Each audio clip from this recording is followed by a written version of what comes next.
Hello friends, welcome to CSC knowledge.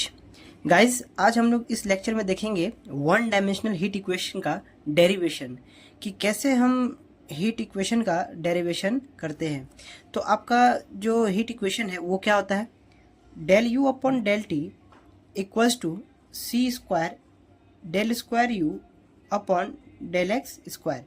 ठीक है guys, ये क्या है, आपका इक्वेशन है, हीट इक्वेशन। ये आपका हीट इक्वेशन है, हमको इसका क्या करना है, सॉल्यूशन निकालना है।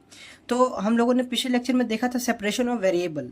तो गाइज उसी का हेल्प लेकर हम क्या करेंगे, हीट इक्वेशन का सॉल्यूशन निकालेंगे। तो क्या कहेंगे, according to separation of variable. क्या हम लोग सबसे पहले सेपरेशन ऑफ वेरिएबल में क्या करते थे, हम देखते थे कि क्या हमारा वेरिएबल दिया हुआ है दो ठो, यहाँ पे क्या है, एक टी है और एक एक्स है। तो क्या कहेंगे, u of x t equals to capital x capital t. याद करिएगा, इस पिछले लेक्चर में भी हम लोगों ने देखा था कि u ऑफ एक्स टी हमारा क्या होता था, x और t। उसके बाद हम क्या करते थे कि del u upon del t निकालते थे, डेल स्क्वायर यू अपॉन जो भी हमारा गिवन रहता था यहाँ पे उसको फाइंड करते थे। तो यहाँ पे क्या है, del square u upon del x square. तो क्या है, 2x का 2 टाइम्स डिफ्रेंशिएशन हो रहा है। इसका इट मीन्स क्या हुआ, x double dash t 2 times है, तो 2 टाइम्स, इसका मतलब भी क्या हुआ, 2 times of differentiation with respect to x। और सेकेंड वन क्या है guys, del u upon del t. तो ये क्या हो जाएगा हमारा एक्स टी डैश। तो हमारा t के रिस्पेक्ट में निकल गया एक्स टी डैश। अब क्या करते थे गाइज कि इसको वापस पुट करते थे इक्वेशन में। तो पुट करिए, del u upon del t क्या है हमारा, एक्स टी डैश है, equal to c square del square u upon del x square हमारा क्या है, एक्स डबल डैश टी। अब हम क्या करते थे कि जो एक्स का, देखिए यहाँ पे कितना डेरिवेशन है, 2 टाइम्स है एक्स का। तो ऑलवेज इसको आप न्यूमरेटर में रखिए ताकि आपके कैलकुलेशन में इजी हो। तो इधर एक्स ये नीचे आएगा और ये क्या हो जाएगा आपका T dash upon c square T. देखिए एक्स डबल डैश में एक्स को इधर शिफ्ट करेंगे, टी यहाँ पे नीचे चला जाएगा और सी स्क्वायर नीचे चला जाएगा। ठीक है गाइज, देखिए यहाँ पे एक्स और टी क्या हो गया, आपस में सेपरेट हो गया। जब भी सेपरेट हो जाए हम इसको कांस्टेंट क्या मानते थे, सेपरेशन ऑफ वेरिएबल के अकॉर्डिंग क्या करते थे, माइनस ऑफ पी स्क्वायर के इक्वल करते थे। बट हमें यहाँ पे क्या करना है, हमें वन डायमेंशनल हीट इक्वेशन का सॉल्यूशन चाहिए।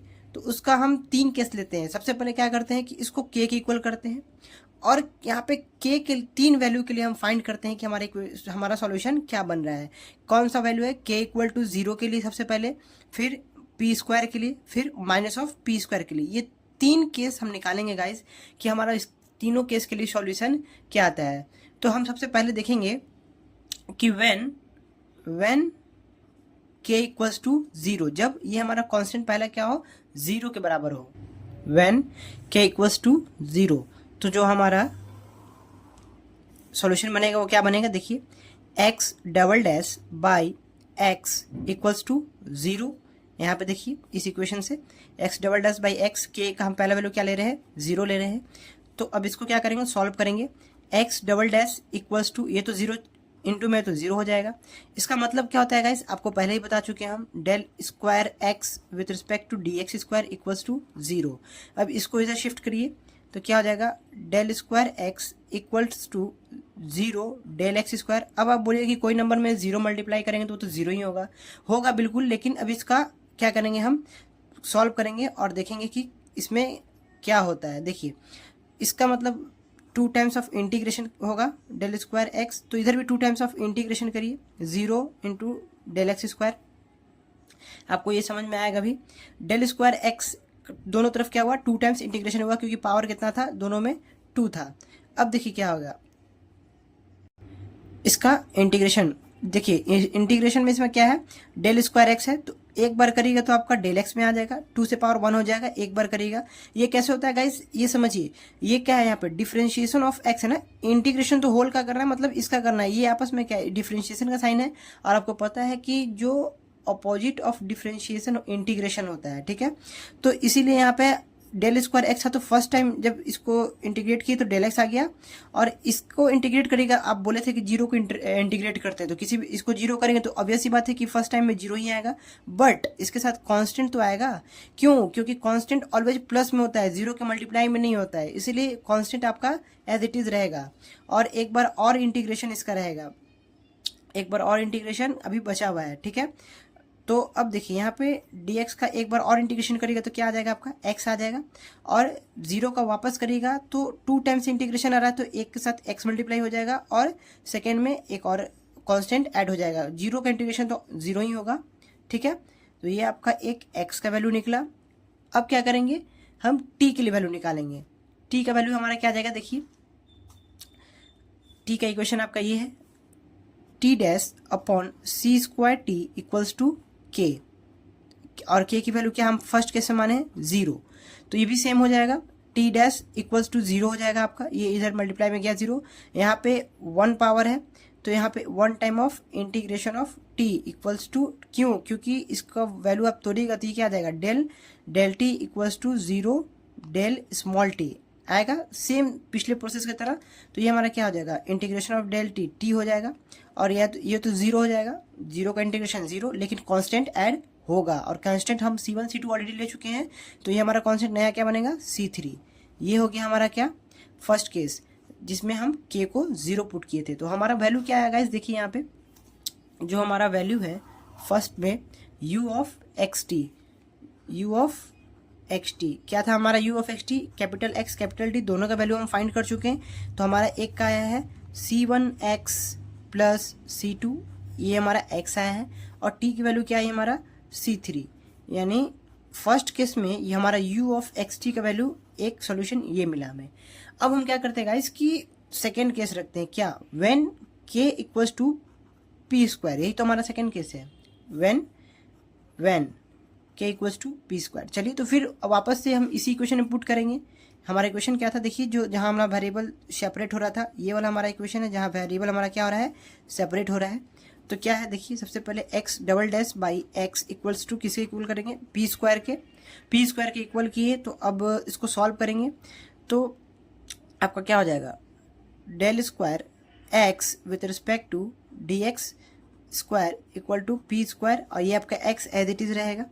उसके बाद क्या हो जाएगा आपका, हम क्या करते हैं गाइस कि इसको यहाँ पे ब्रेक नहीं करते हैं, हम लोग तो ऑलरेडी पढ़ चुके हैं डिफरेंशियल इक्वेशन में कि इसको कैसे सॉल्व करते हैं ऑक्सिलरी इक्वेशन बना के, तो हम वो वाला मेथड यूज़ करते हैं। क्या हो जाएगा, देखिए x double dash equal to p square x ही हो जाएगा। अब इसको आप इधर शिफ्ट करिए तो क्या हो जाएगा, x double dash minus of p square x equals to 0। आपको पता है कि इसको हम कैसे लिख सकते हैं, डी स्क्वायर एक्स लिख सकते हैं ना। कैसे लिख सकते हैं x डबल डैश को, देखिए यहाँ पे एक्सप्लेन करता हूँ। आपका x डबल डैश का मतलब क्या होता है, del square x with respect to d x square, और आपको पता है कि डेल अपॉन डेल x हमारा क्या होता है, d होता है। इट मीन्स यहाँ पे स्क्वायर है तो डी स्क्वायर x हो गया, ठीक है गाइज, और minus p square x equals to 0।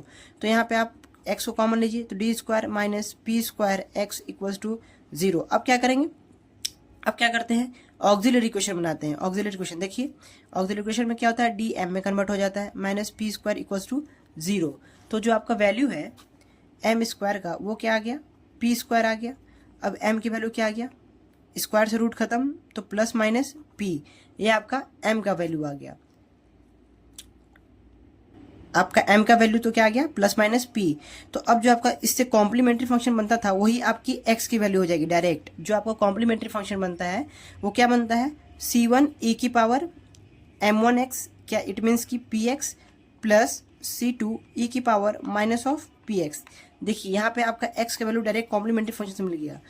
अब एक चीज़ है गाइस कि आप सोच रहे होंगे कि हम लोगों ने जो डिफरेंशियल इक्वेशन में पढ़ा था, पार्शियल डिफरेंशियल इक्वेशन में, कि जो हमारा कॉम्प्लीमेंट्री फंक्शन होता था वो क्या होता था, वो हमारा होता था जब हमारे पास दो रूट होता था तो हमारा कॉम्प्लीमेंट्री फंक्शन क्या होता था, f1 y plus m1x plus f2 y plus m2x। Guys ये क्यों होता था, ये कब होता था, याद करिए। हमारा यहाँ पे ये क्यों लिए हम, क्योंकि ये जो आपका कॉम्प्लीमेंट्री फंक्शन होता था वो किसके लिए होता था, वो होता था किसके लिए बताइए, पार्शियल डिफरेंशियल इक्वेशन के लिए। अब पार्शियल डिफरेंशियल इक्वेशन में क्या होता था, आपका दो वेरिएबल होता था, f ऑफ x और y होता था, तब आप ये यूज करते थे f1 y plus m1x plus f2 y plus m2x। But यहाँ पे हमारा क्या है, देखिए यहाँ पे हमारा सिंगल वेरिएबल है।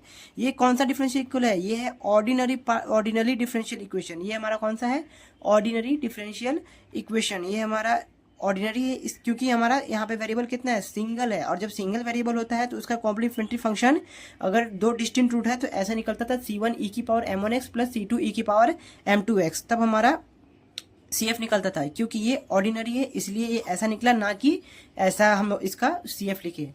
चलिए अब आगे देखते हैं। तो गाइज हमारा x का ये वैल्यू आ गया। अब क्या करेंगे, t के वैल्यू निकालेंगे। हमारा t का इक्वेशन क्या था, t dash by c square t equals to, अब क्या हो जाएगा, p स्क्वायर। अब इसका फाइंड करेंगे तो अब इसका क्या हो जाएगा, देखिए t को क्या लिख सकते हैं हम, del t upon del t, ये वाला t आप यहीं पे छोड़ दीजिए, equals to p square c square, ये हो गया आपका। अब आप क्या करते हैं कि ये डी टी को इधर भेजते हैं, तो del t upon t equals to p square c square del t हो गया आपका। अब आप क्या करेंगे, इंटीग्रेशन करेंगे बोथ साइड इंटीग्रेशन करेंगे तो क्या आ जाएगा आपका, लॉग टी आ जाएगा। यहाँ पे एक टाइम वन टाइम इंटीग्रेशन क्यों करें, क्योंकि हमारा एक ही पावर है, क्योंकि अगर वहाँ पे 2 टाइम्स था तो 2 टाइम्स इंटीग्रेशन किए। बस आप ये लॉजिक रख सकते हैं याद रखने के लिए, ठीक है गाइज। अब इसका क्या हो जाएगा, P square c square T हो जाएगा प्लस C1 C2 तो हम यूज कर चुके हैं एक्स में, तो अब हमारा नेक्स्ट क्वेश्चन क्या आएगा, C3 आएगा। और लॉग टी का क्या हो जाएगा, लॉग टी को अब क्या करेंगे, लॉग टी से हम टी की वैल्यू निकालेंगे। तो उसके लिए क्या करना पड़ेगा, यहाँ पे हम कांस्टेंट कैसा लेंगे, लॉग के रूप में लेंगे। क्यों, क्योंकि हमारा यहाँ पे लॉग के फॉर्म में, ताकि C3 को हम इधर कर सके। तो क्या हो जाएगा हमारा लॉग टी बाई C3, ये कैसे हो गया, माइनस उधर जाएगा, फिर log m minus log n के फॉर्म में आएगा। Log m minus log n क्या हो जाता है, लॉग एम बाई एन हो जाता है हमारा। तो ये क्या हो गया, P square c square t.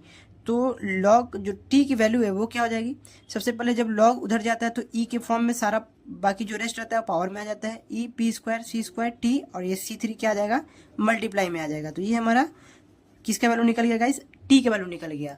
तो हमारा इक्वेशन क्या हो जाएगा सेकंड, जब हम k की वैल्यू क्या रखें, p स्क्वायर रखें, u of x t equal to क्या था हमारा x और t, तो क्या हो जाएगा c1 e की power px plus c2 e की पावर माइनस ऑफ px और C3 e की power p square c square T.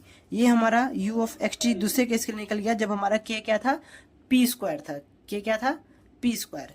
अब हम क्या करेंगे, इसका थर्ड केस देखते हैं। हमारा थर्ड केस में क्या होता है, थर्ड केस में हम क्या माने थे गाइस इसको, जब हमारा k की value minus of p square होगा। तो याद करिए 3 वैल्यू के लिए हम निकाल रहे हैं, एक 0, एक p स्क्वायर, एक माइनस ऑफ p स्क्वायर।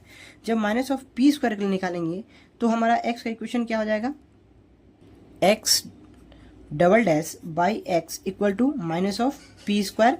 तो अब इस x को इधर करिए, इसका भी हम क्या करेंगे, CF के थ्रू निकाल लेंगे, x double dash plus p square x equal to 0। देखिए यहाँ पे जाएगा, फिर इसको शिफ्ट करेंगे इधर तो प्लस में हो जाएगा, क्योंकि इधर माइनस में है।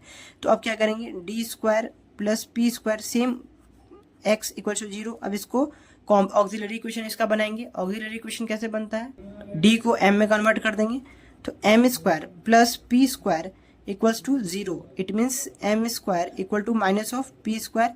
इसका मतलब हमें पता चलेगा कि रूट्स कैसे आएगा, imaginary. It means plus minus p i आ गया आपका रूट्स। देखिए तो इसका CF क्या हो जाएगा, CF आपका, CF किसका वैल्यू देता है गाइज, याद करिए, CF x का वैल्यू आपको डायरेक्टली दे देगा, CF डायरेक्टली s का वैल्यू दे देगा। जब हमारा रूट्स इमेजिनरी होता था तो ये भी हमारा क्या है, ऑर्डिनरी है, ना कि पार्शियल है। तो ऑर्डिनरी में जब हमारा रूट्स इमेजिनरी होता था तब हमारा क्या होता था CF, तब हमारा याद करिए क्या होता था, C1 cos px plus C2 sin px। ये हमारा जब इमेजिनरी रूट्स होता था तब होता था। तो हमें x का वैल्यू यहाँ से मिल गया थर्ड केस के लिए, क्या, जब k का वैल्यू क्या था, माइनस ऑफ p स्क्वायर था। अब क्या करेंगे, अब हमारा जो वैल्यू है व्हेन, अब क्या, जब k equal to minus p square के लिए आप किसका वैल्यू निकालेंगे, t का वैल्यू निकालेंगे। तो हमारा इक्वेशन क्या था, t dash by c square, t equals to minus of p square. तो t डैश इक्वल टू क्या हो जाएगा, देखिए ये क्या हो जाएगा, minus of p square c square minus of p square c square, और यहाँ पे t क्या रहेगा, एज इट इज़ रहेगा, क्योंकि हम इसको डिफ्रेंशिएट करेंगे। तो अब क्या, t डैश को तोड़ेंगे तो क्या होता है, del t upon small t, यहाँ पे इसको शिफ्ट कर देंगे स्मॉल डेल टी को, क्योंकि यहाँ क्या आएगा, del t by small t, यहाँ शिफ्ट कर दिए इसको। अब क्या करेंगे, इंटीग्रेशन लगा देंगे दोनों साइड, तो क्या हो जाएगा इसका लॉग। देखिए सारा में प्रोसेस सेम है गाइस, कोई टफ नहीं है, आप इसको इजीली समझ सकते हैं।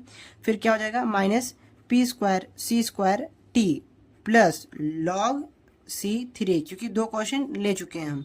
तो यहाँ से हमारा जो वैल्यू है वो क्या हो जाएगा, log t by C3 equal to minus p square c square t. तो यहाँ से हमारा t का वैल्यू क्या आ जाएगा, e की power minus p square c square T, और यहाँ पे C3 मल्टीप्लाई में। देखिए हमारा गाइस t का ही वैल्यू निकल गया, किसके लिए, जब हमारा वैल्यू k का क्या है, माइनस ऑफ पी स्क्वायर है। तो अब हमारा जो फाइनल इक्वेशन है वो क्या आएगा, u ऑफ एक्स टी, इसका क्या आ जाएगा, जब k की वैल्यू क्या हो, माइनस ऑफ पी स्क्वायर हो। तो C1 cos p x plus C2 sine p x into C3 e की power minus p square c square t. ये हमारा u ऑफ एक्स टी निकल गया guys, u of x t हमारा ये find हो गया। अब हमारा जो फाइनल आंसर है वो क्या हो जाएगा, देखिए फ्रेंड्स, यहाँ हमने 3 चीज़ के लिए निकाला। क्या, जब हमारा k इक्वल टू 0 है तो हमारा u ऑफ एक्स टी ये आया, जब k equal to p square है तब हमारा u ऑफ एक्स टी ये आया, जब k equal to minus of p square है तब हमारा u ऑफ एक्स टी ये आया। तो अब इस तीनों में से आंसर तो कोई एक ही होगा, तो वो क्या होगा, वो कैसे डिसाइड होगा। तो हम लोग कहते हैं गाइस कि for physical nature problem solution must involves, जो इस इक्वेशन का सॉल्यूशन होगा must involves trigonometric terms. Answer में क्या रहना चाहिए, ट्रिग्नोमेट्रिक टर्म्स रहना चाहिए, किसके लिए, हीट इक्वेशन के लिए। तो बताइए, सो हमारा हेंस द सॉल्यूशन क्या हो जाएगा, सॉल्यूशन तो आप समझ गए होंगे, solution will be trigonometric terms किस में है। देखिए इस तीनों वैल्यू जो हम 3 कंडीशन लिए हैं, तीनों में ट्रिग्नोमेट्रिक किस में आ रहा है, किसके सॉल्यूशन में आ रहा है, ऑब्वियस सी बात है ये आ रहा है कॉस और साइन, किस में आ रहा है, u ऑफ एक्स टी के equal to minus p square. Therefore हमारा आंसर क्या हो गया, u of x t equals to C1 cos p x plus C2 sine p x C3 e की power minus p square c square t. ये आपका final answer हो गया guys. देखिए ये आपका रिक्वायर्ड सॉल्यूशन है किसके इक्वेशन का, हीट इक्वेशन का। हीट इक्वेशन हमारा क्या होता है, याद करिए, del u upon del t equals to c square del square u upon del x square. ये आपका हीट इक्वेशन था और ये आपका इसका सॉल्यूशन निकल गया गाइस। तो आई होप ये लेक्चर आपको समझ में आया हो, ये बहुत ही सिंपल और इजी था हीट डेरिवेशन हीट इक्वेशन का। ठीक है गाइस, तो आज के लिए इतना ही रहने देते हैं। इस चैनल को लाइक करिए, सब्सक्राइब करिए, शेयर करिए अपने फ्रेंड्स के साथ और उन्हें भी समझाइए। ठीक है गाइस, आज के लिए इतना ही रहने देते हैं। थैंक्स।